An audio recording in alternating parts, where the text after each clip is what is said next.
Olango Island is a fairly small island located just off the coast of Mactan in Cebu City. While this island absolutely isn't hidden, it for some reason is often overlooked nowadays by people visiting or passing through Cebu. We fully believe if you have a couple of extra days in your itinerary, this island is a must-see as it offers something unique with not as many tourists getting in your way. Today, I'm gonna break down everything I know about Olango Island and how to get the most out of traveling there. This is We Wonder's complete guide to traveling Olango Island.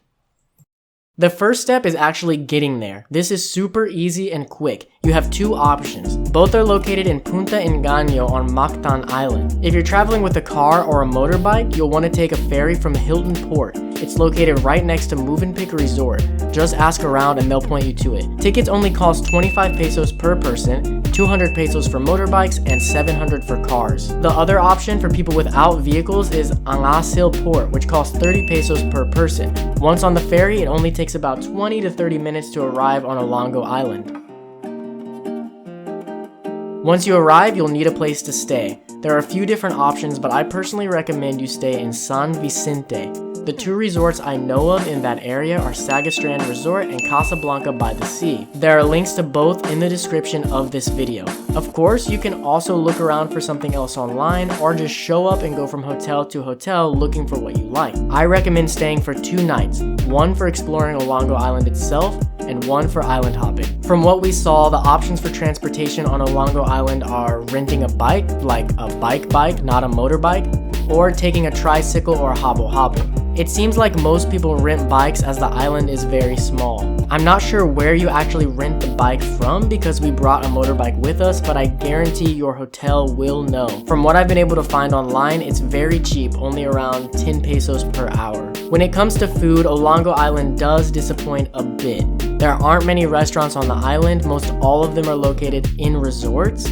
Honestly, the best food we had the whole time we were there came from Casablanca by the Sea. Just tell them you want to go to their restaurant and you won't have to pay their entrance fee. Now that all that's out of the way, let's talk about what to actually do and see on Olango Island. If you're staying in San Vicente, then the obvious first stop is San Vicente Marine Sanctuary. To get there, you'll also pass through Mari Bagini, a small man-made forest. You'll see a lot of people stopping there to take pictures. Once you arrive in San Vicente Marine Sanctuary, you'll notice that you have a lot of options for what to do. My personal recommendation is to do one of the island hopping tours. They're a really great price and you'll get to see things like this.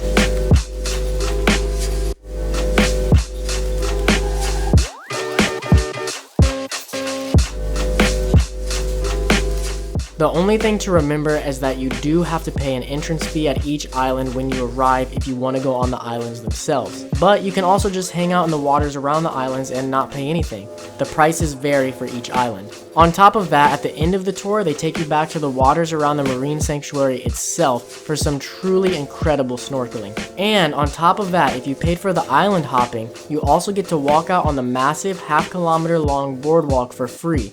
Make sure you do this whether you do the island hopping or not because it's incredible and like nothing I'd seen before. The island hopping will take most of your day, so I recommend you plan a whole day for that. Some people will tell you island hopping is all you should really do on Olango Island, but I couldn't disagree more. Here's everything else you can do to fill another day or maybe 2. Walk to Panganan Island. That's right, at low tide you can actually walk from one island to another. To do this, go to Shalala Beach, which is a super relaxing beach and may be worth spending some time on. From there, ask people which way to walk to Panganan Island. You'll still have to cross waist-deep water at the very start, but after that, you just follow an extremely gorgeous path through the mangroves. Eventually, you'll come out onto this huge stretch of sand. Just cross that to arrive at the island. I seriously can't recommend this enough.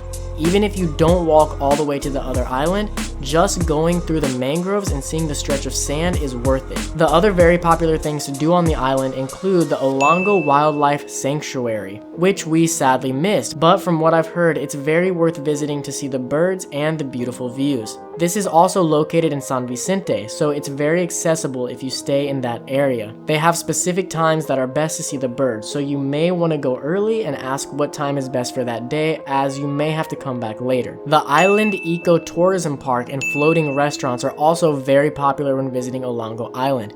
We didn't get to visit these as well.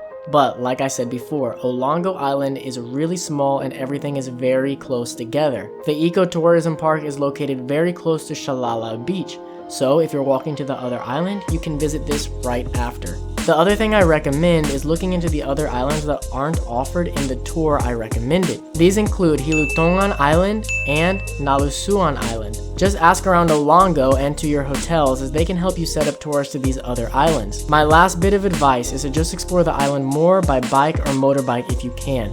There are a lot of little hidden gems to be found. On top of that, the people who live on Olango are really some of the nicest we've ever seen in all of the Philippines. Be sure to talk to them or at least wave and smile back as you drive by. Olango Island is a small, easily accessible island that's being overlooked more and more nowadays. Give it a chance and I'm sure it will leave you with a great experience. Enjoy your time there, stay safe, and keep wondering.